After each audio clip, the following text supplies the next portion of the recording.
제가 오늘 말씀드릴 것은 제목이 왕인 박사는 진짜 인물인가? 이것이 이제 오늘 제가 강의를 드리는 내용입니다. 여러분들 그 왕인 박사 그러면 잘 아실 겁니다.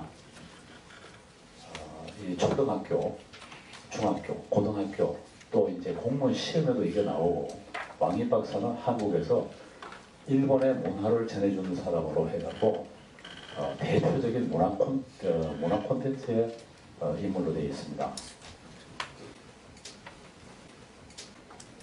현재 보시면은 전라남도 영암군에 가시면은 왕인 박사 유적지가 한 50만 평이 됩니다. 이것이 뭐냐면은 현충사가 한 15만 평인데 한 3배 정도 크기가 되고 있고 실제 건물을 보면 한 10배 정도로 제가 어림짐작으로 이렇게 알고 있습니다.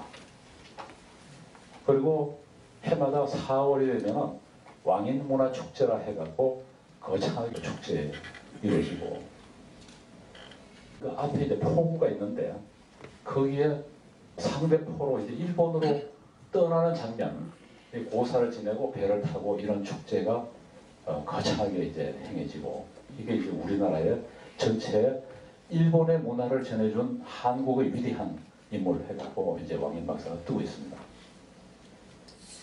이제 최근에 한 4년 동안은 서울 인사동에 와서 한 나흘 정도 또 축제를 하고 있고요. 일본에 가면은 왕인 묘가 있습니다.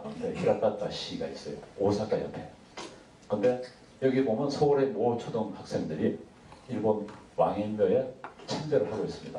이게 청숙하게 차려입고 수학여행단들이 이제 와서 하고 있습니다. 근데 왕인 우리가 이제 전국적으로 아는 초등학교 때서 배우고 또 중학교 때 다 아는 왕인이 실제 인물인가 하는 거는 사실은 그 어떤 여지가 있다 이거죠.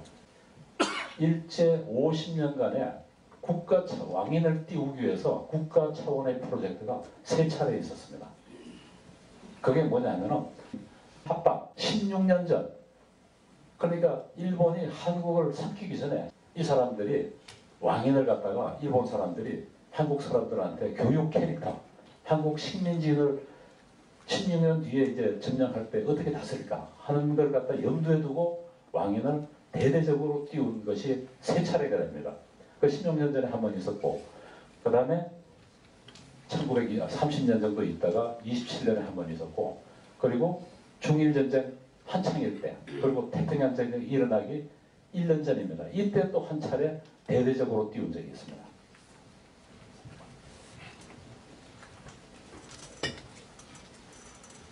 그 첫 번째 한번 띄운 게 뭐냐면 이토 히로부미는 아실 거고, 이 야마가타 아리토모, 이 사람이 일본에서는 이토 히로부미만큼 유명한 사람이에요. 일본을 세운 사람이고, 이 사람들이 둘이가 발휘를 했어요. 이토 히로부미하고 야마가타 아리토모 두 공작이 왕인을 띄우자.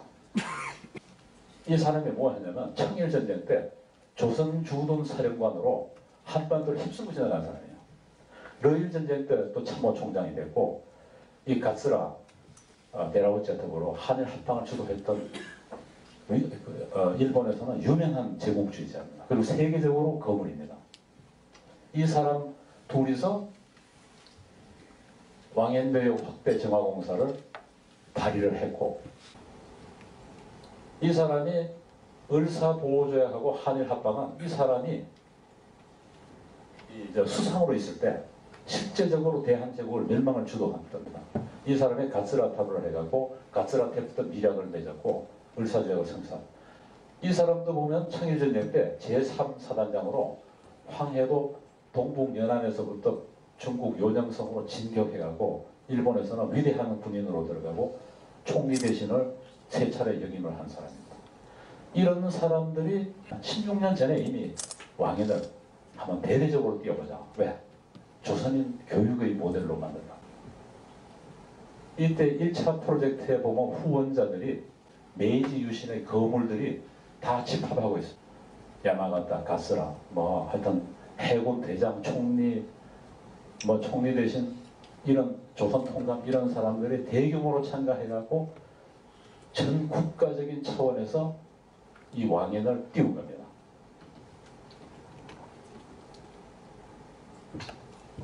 그러고 나서 한 30여 년 있다가 두 번째로 이제 왕인이 또 역사에 한번 전면에 나서요. 이 왕인이 뭐냐 하면은 우리 지금은 위대한 사람으로 되어 있지만 한국 역사책에는 전혀 안 나오는 사람이에요. 오직 일본 역사책에만 나오는 사람입니다.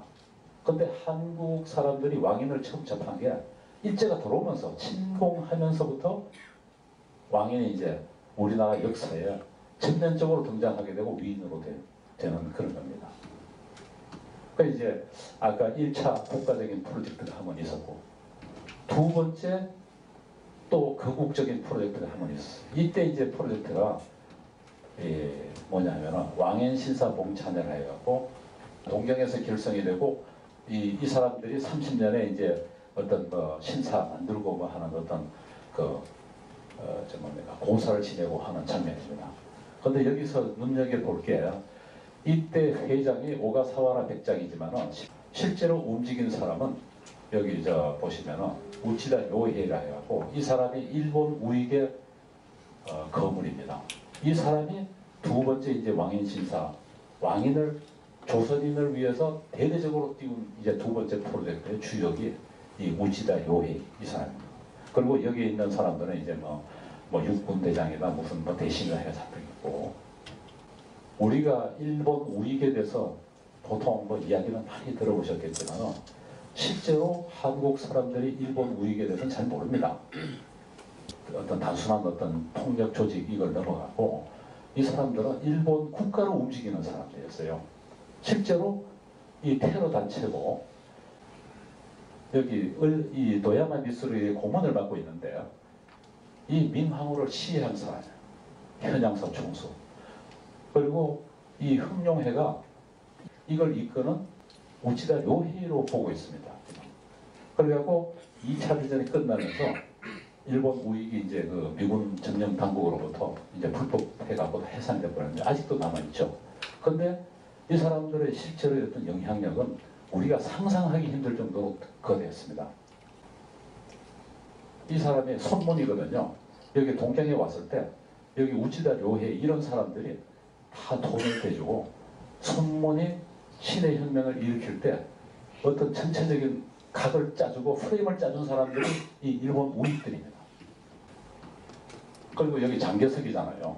이 상하이에 갔을 때 여기가 그 당시에 총리 이누카이 뭐 이런 총리가 있고 이 사람이 도야마 미쓰루 이 장개석이 그 공산당하고 북벌을 하고 뭐 할 때 이 다 뒷돈 떼주고 뒤에 다 공작한 사람들이에요. 일본 우익이 생각 밖으로 거대한 국가 조직 이상으로 있고 있었어요. 물론 한국에도 뭐 피해를 입혔지만 중국도 뭐 엄청나게 이 손해를 많이 봤죠.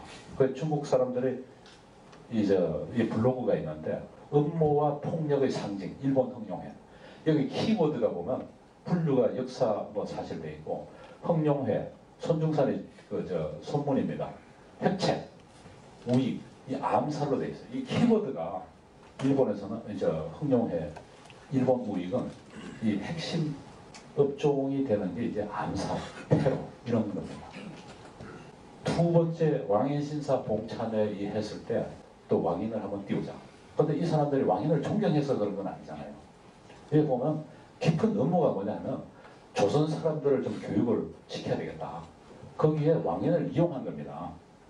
이게 여기 조용하게 숨어져 있습니다. 이거 돌담 옆에 보면 우치다 요헤이가 있고 그리고 구주 해갖고 흥룡회 주간 나중에 회장이 된 사람인데 조용하게 있고 또 만주철도 주식회사 뭐 이런 그 뒤에 이제 담벼락에 새겨져 있고 그리고 일본에서는 보면 이 책 표지인데 국사 우치다 요헤이 그 사상과 행동 그 일본에서는 그 국부 비슷한 어떤 존재로 지금 되어 있죠. 그게 일본의 우익 단체입니다. 아까 말씀드린 대로 일본 국가 프로젝트 50년간 3번에 걸쳐 갖고 국가 차원에서 대규모 프로젝트로 띄우게 있습니다.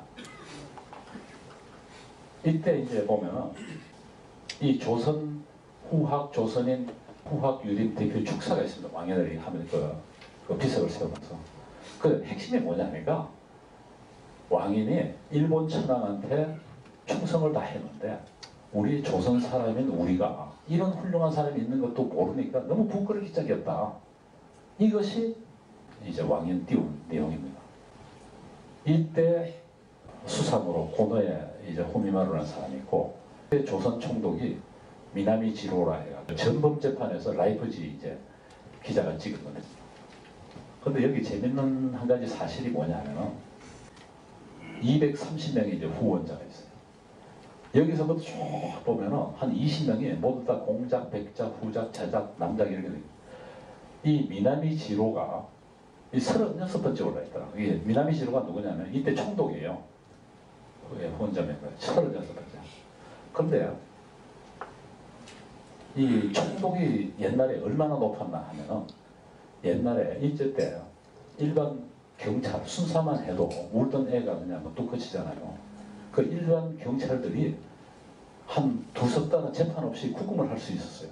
그러니까 일제 때 순경의 어떤 위세라는 게 말도 못하게 높은 이 기세등등할 때인데. 근데 총독이면 말할 것도 없죠. 총독은 입법, 사법, 행정권을 다 쥐고 있었습니다. 그리고 군사까지 쥐고 있었고. 근데 여기 보시면은 이 파라오만한 권한을 가진 미나미 시로가 36번째 지금 올라요. 여기 빨간 줄을 이렇게 한 게 이 6사람이 모두 다 총리 대신을 했던 사람이에요. 이게 국가적인 프로젝트에서 왕인을 띄운 그런 거다. 근데 이 6사람이 어떻게 됐냐면 여기 이 사람은 나중에 이제 일본이 패망했을 때 전범재판 그 체포하러 미군이 이제 체포하러 왔을 때 청산가리 먹고 자살했고 여기 나머지 이제 3사람은 모두 다 무기징역 또는 사형 언도를 받은 전범으로 처리가 됐습니다. 그러니까 이런 사람들이 아까 보셨다시피 3차례에 걸쳐갖고 왕인을 띄우고 왜 띄웠나? 이 조선인 교육 모델로 만들기 위해서 띄웠다.